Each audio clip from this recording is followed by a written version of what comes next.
வம்சித்தார நேயர்களுக்கு வணக்கம். ஒரு கமெண்ட்ல கேட்டிருந்தாங்க, கர்மானா என்ன? கர்மா கர்மான்னு நெறைய பேர் சொல்றாங்க. இந்த கர்மா இஸ் அ பூமராங்ன்னு வேற சொல்றாங்க. அப்டின்னா என்ன? கர்மாவை அனுபவிப்பது தான் ஒன்லி வேயா? இது அப்டின்னு கேட்டிருக்காங்க. ஆமாம்.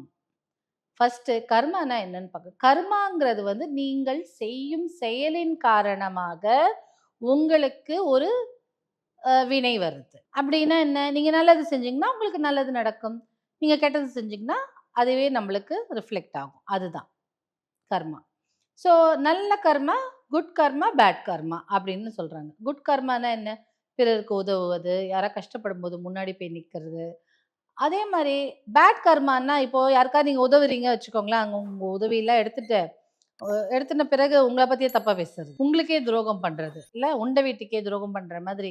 அந்த மாதிரி துரோகம் பண்றது கூட பேட் கர்மா தான். பின்னாடி புறம் பேசுவது. அது ரொம்ப பெரிய தப்பான கர்மா. ஒருவரை பற்றி அவங்க வாழ்க்கை நம்ம வாழல. அவங்க கஷ்டம் நம்ம படல. அப்போ அவங்கள பத்தி கமெண்ட் படிக்கிறதுக்கு நமக்கு என்ன ரைட்ஸ் இருக்கு? ஆனா என்ன பண்ணுவாங்க? வயிற்றெரிச்சலின் காரணமாக அவர்களை பத்தி தப்பான ஒரு புரளியை பரப்புவது. அது ரொம்ப பெரிய தப்பு. ஒருத்தரோட பலவீனத்தை வச்சு கிண்டல் அடிக்கிறதும், இப்போ வந்து நெறைய ஸ்கூல்ஸ்லலாம் கூட இந்த சின்ன வயசுல பசங்களுக்கு அத பத்தி தெரியாம, அம் மனசு வந்து அப்படியே ஸ்கார் ஆயிடும். அப்படியே ஒரு தழும்பாக்கிடும் அந்த மனசு அந்த குழந்தைகளுக்கு. இப்போ ஒரு குழந்தை வந்து பேச முடியாமலோ, திக்கியோ இருந்ததுன்னா, சுத்தி இருக்க பசங்க வந்து அந்த அந்த அந்த குழந்தையை கிண்டல் அடிக்கிறது, இது பண்றது. அப்போ வந்து மனசுல வடு, ஆறாத வடுவா பட்டுடும். அந்த குழந்தை மனசு எவ்ளோ துன்பப்படும். அப்போ பெற்றோர்களாகிய நாம தான் அனுசரிச்சு போறத பத்தியும், அவர்களுடைய நிலைமைய புரிந்து அதாவது யாருமே யாரோட நிலைமைய புரிஞ்சுக்க முடியாது. ஆனா அட்லீஸ்ட் அவர்களை மனம் நோகடிக்காம இருக்கலாம் இல்லையா? இந்த மாதிரி கிண்டல் அடிக்கிறது, பிறருடைய பலவீனத்தை வச்சு கிண்டல் அடிக்கிறதும் ஒரு விதமான கர்மா தான். ஏன்னா நீங்க இன்னொரு நபரின் மனதை புண்படுத்துறீங்க. புண்படுமாறு சொல்லும் கூட செயலும் கூட கர்மாவை சேர்க்கும். நான் ஒண்ணும் அவன அடிக்கலையே, அப்படி சொன்னேன் அவ்வளவுதான் அப்படின்னு சொல்றோம்ல, அதுவும் கர்மா தான். அதனால நெறைய டைமு நாம இன்னொருத்தர பத்தி புறம் பேசும்போது என்ன தெரியுமா பண்றோம்? அவர்களுடைய கர்மாவை நாம வாங்கிக்கிறோம்னு அர்த்தம். அப்போ நமக்கு தான் கர்மா சேர்ந்துட்டே போகும். பேட் கர்மாலாம். அதனால யாராவது நம்மளுக்கு கெடுதல் நினைக்கும்போது, அ என்ன சொல்லுவாங்கன்னா பெரியோர்கள் எல்லாம், "கர்மா கழிஞ்சுதுன்னு நெனச்சுக்கோ" அப்படின்னு சொல்லுவாங்க. ஏன்னா, நம்மளுடைய நம்மளை பற்றி புறம் பேசி நம்ம தப்பே செஞ்சிருக்க மாட்டோம். ஆனா நம்மள பத்தி தப்பு தப்பா பேசுறாங்கல்ல. அப்ப மனசு ரொம்ப வேதனையா இருக்கும். அப்போ நம்மளுடைய கர்மா கழிஞ்சது. ஆனா என்ன தெரியுமா ஆகும்? யார் நம்மள பற்றி பேசுறார்களோ, அவர்களுக்கு நம்மளுடைய பேட் கர்மாலாம் போய் சேர்ந்துரும். ஸோ அதனால நாம வந்து என்றைக்குமே யாரையும் புறம் பேசக்கூடாது.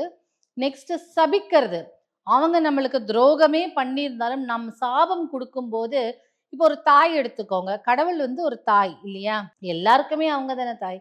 அப்போ அ ஒரு ஒரு தாய்க்கு 4 குழந்தைகளோ, 2 குழந்தைகளோ இருக்கும்போது, ஒரு குழந்தை பலவீனமா இருக்கும்போது, அத தப்பே பண்ணியிருந்தாலும், "ஐயய்யோ! அவனுக்கு உடம்பு சரியில்லாதவன். அவன அடிக்காதப்பா. உடம்பு சரியில்லாதவன். அவன ஒண்ணும் சொல்லாதப்பா." அப்படின்னு சொல்றாங்க இல்லையா தாய். அவன் தப்பு பண்ணியிருந்தா கூட. அந்த மாரி தான் பண்ணுவாராம் கடவுள். என்ன பண்ணுவாராம், அவங்க உங்களுக்கு துரோகம் செஞ்சிருந்தா கூட, கஷ்டத்தை குடுத்திருந்தா கூட, அவர்களை நாம சபிக்கும்போது, "ஐய்யய்யோ! என் குழந்தைய சபிக்கிறானே! அவன போய் காப்பாற்றணும்னு" அவங்கள போய் காப்பாற்றுவாங்க. அதுதானே தாய் உள்ளம். ஸோ, அப்போ இன்னை நம்ம நமக்கு நீங்க அவங்க பக்கம் வேண்டாம். அவங்களுக்கு எந்த வேலையும் செய்ய வேண்டாம். அவங்கள பத்தி புறமும் பேச வேண்டாம், சபிக்கவும் வேண்டாமே. நமக்கு கடவுள் ஒரு நல்ல வாழ்க்கை குடுத்திருக்காங்க. நமக்கு கடவுள் ஞானத்தை குடுத்திருக்காங்க. நல்லது எது, கெட்டது எதுன்னு அனலைஸ் பிரித்து வாழறதுக்கான மைண்டையும் குடுத்துருக்காங்க. என்ன அறிவையும் குடுத்துருக்காங்க. நல்ல உடல் ஆரோக்கியத்த குடுத்துருக்காங்க. பொழைக்கிறதுக்கு ஒரு வழியையும் குடுத்துருக்காங்க. இதுக்கு மேல என்ன வேணும்? இன்னொருத்தவங்கள பத்தி பேச வேண்டாம். அவங்க நம்மள பத்தி பேசினா பேசிட்டு போறாங்க. கர்மாவை சேர்ற்றுக்கொள்ள வேண்டாம். நம்ம சேர்த்து சேர்த்து என்ன பண்றோம்னா, இன்னும் கஷ்டத்துல தான் போகும் வாழ்க்கை. சரியா? கர்மாவை என்ன பண்றாங்கன்னா 3 விதமா பிரிக்கிறாங்க. ஒண்ணு சஞ்சித கர்மா. இந்த சஞ்சித கர்மா என்னன்னு பார்த்தீங்கன்னா, எத்தனை பிறவிகள் எப்படி இருக்கும்? முதல்ல நம்ம புழுவா பொறக்கிறோம்னு சொல்றோம். அதனால தானே நவராத்திரியில என்ன பண்றோம்? புழு கூட அம்பாளின் ஸ்வரூபமா பார்க்குறோம். ஏன்னா எல்லாமே அம்பாளின் படைப்பு இல்லையா? அப்போ உயிரினங்கள், விலங்கினங்கள், மானாகவும், பாம்பாகவோ, மயிலாகவோ, பறவையாகவோ ஏதோ ஒரு ஜென்மாவை எடுத்து எடுத்து எடுத்து கடைசியில தான் நம்ம இந்த மனித ஜென்மத்திற்கு வரோம். அப்போ நம்ம செய்து இத்தனை ஜென்மங்கள் அதுக்கப்புறமும் நம்ம நிறைய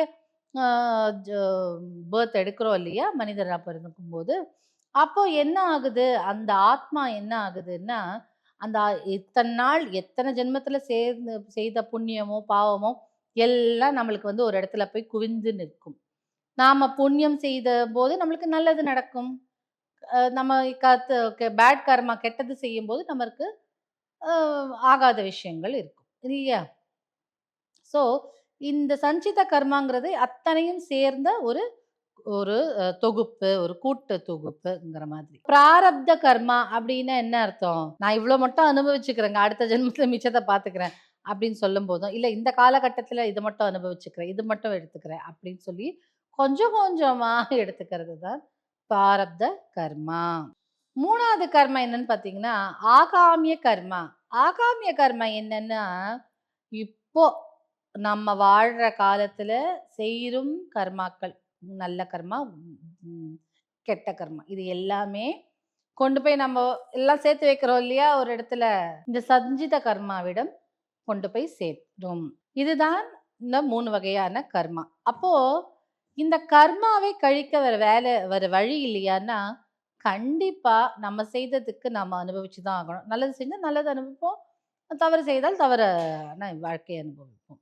அப்போ இதுல இருந்து தப்பிக்கிறதுக்கு அதாவது கம்ப்ளீட்டா தப்பிக்க முடியாது. தாக்கத்தை குறைக்கலாம். சரியா? ஆனால் குருவின் திருவடியை பற்றிக் கொள்ளும்போது எப்படியாப்பட்டதும் நம்மளை தாக்காது. குரு நினைத்தால். ஆனா குரு என்ன பண்ணுவாரு?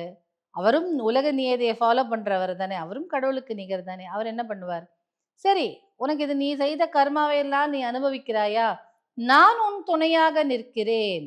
நீ கவலைப்படாத. நான் உன்னை ஏந்திக் கொள்கிறேன். உனக்கு அவ்வளோ பலு தெரியாது. உன்னுடைய பாரம் தெரியாதுன்னு கைய பிடிச்சுக்கிட்டு கஷ்டப்பட்டு அந்த தானும் நீந்தி நம்மளுடைய அவருக்கு தலையெழுத்து இல்ல. நம்மளோடைய நீந்தணும், நம்மளுடைய ரோடு கிராஸ் பண்ணணும், நம்மளுடைய கர்மாவை கழிக்கணும்னு. ஆனால் அவருடைய நல்ல எண்ணத்தினாலும் நாம குருவிடம் சரணாகதி அடைந்ததாலும் என்ன பண்ணுவாங்கன்னா குரு அந்த கையை பிடிச்சு அழகா அந்த கர்மாவை கடக்க ஹெல்ப் பண்ணுவாரு. அதனால ரொம்ப முக்கியம் என்ன?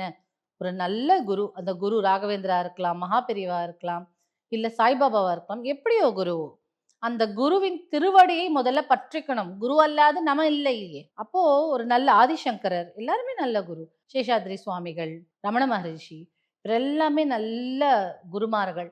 இந்த குருமார்களின் திருவடியை நம்ம கெட்டியமா பற்றி கொண்டாலே நாம வந்து கர்மாக்களை அதன் தாக்கத்திலிருந்து தப்பித்துக் கொள்ளலாம். சரியா? அப்போ அப்போ குருமார்களும் இப்ப இல்லைங்க எனக்கு குரு எல்லாம் வேண்டாம் அப்படின்னு நினைக்கிறவங்க எந்த தெய்வம் உங்களுக்கு இஷ்டமோ தெய்வத்தினாலும் சரணாகதி, டோட்டல் சரண்டர். நான் வந்து உன் காலடியில விழுந்துட்டேன், அவ்வளவுதான், முடிஞ்சு போச்சு. நீ என்ன பண்றியோ பண்ணிக்கோ, ஆனா நீ எனக்கு துணையா இரு. கஷ்டமா நஷ்டமா நீ இரு. சந்தோஷமான வாழ்க்கையுடன் வாழ்க்கையை விட கஷ்டத்திலும் என் தாய், என் கடவுள் என் கூடவே இருக்காங்க, என் குருநாதர் என் கூடவே இருக்காங்கிறது பெரிய தெம்பு, பெரிய ஒரு ஸ்ட்ரென்த். அது நம்மளுக்கு இருந்தால் போதும். அதற்கு மெயின் முக்கிய காரணம் ஒரு கடவுளோ ஒரு குருவோ நம்மளுடைய துணையாக வரணும். நம் வாழ்க்கை கர்மாவை கழிக்கிறதுக்கு, நம் வாழ்க்கையை வாழறதுக்கு வரணும்னா முதல்ல நீங்க ஃபாலோ பண்ண வேண்டியது சரணாகதி தத்துவம். திருவடியை பிடிச்சுக்கணும், அவ்வளவுதான். 2வது நிறைய தான தர்மங்கள். தான தர்மங்கள கோஷாலா, பசுவுக்கு நீங்க செய்யக்கூடிய சேவைகள், அந்த கோஷாலை பராமரிப்பது. ஸோ நீங்க என்ன பண்ணுங்க, நீங்க இதுக்காக ஒரு பசுமாடை வாங்கி வீட்டில் அதுக்குன்னு ஒரு ஆளை போட்டு, இப்போ இருக்கிற ஃப்ளாட் சிஸ்டம்ல அதெல்லாம் பாசிபிள் கிடையாது. அப்ப நீங்க என்ன பண்ணுங்க, ஏதாவது ஒரு கோசாலைக்கு போங்க. ஏதாவது ஒரு பசுவை தத்தெடுத்து கொள்ளுங்கள். தத்தெடுத்து வீட்டுக்கு எடுத்துட்டு போக வேண்டாம். அந்த பசுக்கு ஆகும் செலவை நீங்க கொடுக்கலாம். நிறைய கோயில்கள்ல இந்த கோஷாலா இருக்கும். பசுவை பராமரிக்கிறதுக்கு பணம் இருக்காது. அதற்கு நீங்க கட்டலாம். அவர்களுக்கு தீவனம் வாங்குறதோ அந்த மாதிரி ஏதானும் ஒரு இல்ல நெறைய பசு இருக்குங்க, எங்கங்க போறதுன்னா, உங்களால முடிஞ்ச 1 பசுவோ, 2 பசுக்கோ தீவனமோ, அதற்கான மெடிக்கல் ஏதாவது எக்ஸ்பென்சஸ் இருந்ததுன்னா, அதெல்லாம் குடுக்கலாமே. அப்படி குடுத்தாலும் கர்ம வினை நல்லா குறையும். அதுக்கப்புறம் தானம், அன்னதானம், இல்ல சாதம். எத்தன பெரிய வேதம் படிச்சிருந்தாலும், கண்டிப்பா அவங்க அன்னதானம் பண்ணுவாங்க. அவ்ளோ ஒரு அவ்ளோ ஒரு விசேஷம் அன்னதானம் குடுக்குறது. ஸோ அன்னதானம் குடுங்க. வீட்டுல வர்றவங்களுக்கு மூஞ்சில அடிக்காம சில வீட்டுக்குலாம் போனோம்னா, ஏன்டா இப்ப இங்க உட்காந்து சாப்பிடுறோம்னு இருக்கும். அப்படிலாம் இல்லாம, பரிமாறும்போது நல்லா சாப்பிடட்டும். சில பெண்களுக்கு ஒரு விஷயம் உண்டு. என்னன்னா, ஆஃபீஸ்க்கு போயிட்டு வந்த யார் வராங்களோ, இப்ப இவங்க வீட்ல இருக்காங்க அப்படின்னா, வீட்டுக்கு போயிட்டு புருஷன் ஆஃபீஸ்லேருந்து வரும்போது, கரெக்ட்டா சாப்பிடும்போது சண்டை போட ஆரம்பிப்பாங்க. ஏன்னா, அப்பதான் அவங்க மண்டைக்குள்ள போய் உட்காருமாம்.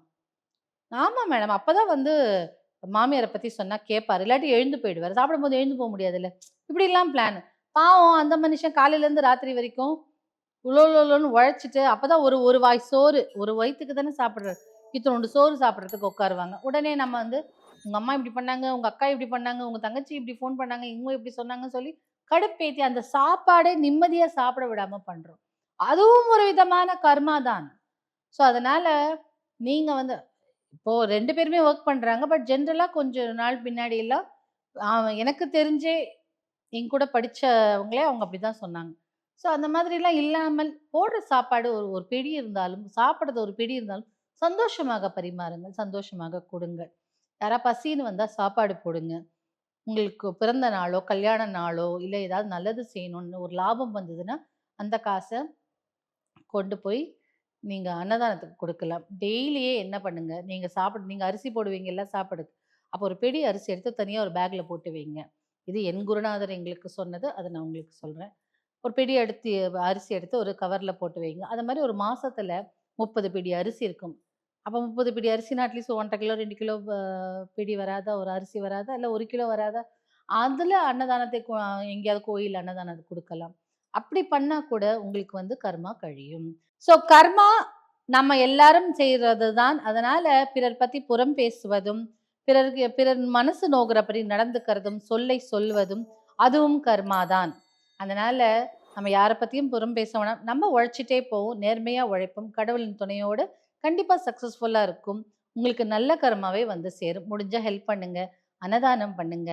கோஷாலைக்கு நெறைய பண்ணுங்க. அப்படி பண்ணும்போது கர்மாக்கு நீங்க முன் ஜென்மத்தில சேர்த்து வைத்த கர்மாக்களும் கழிய ஆரம்பிக்கும்.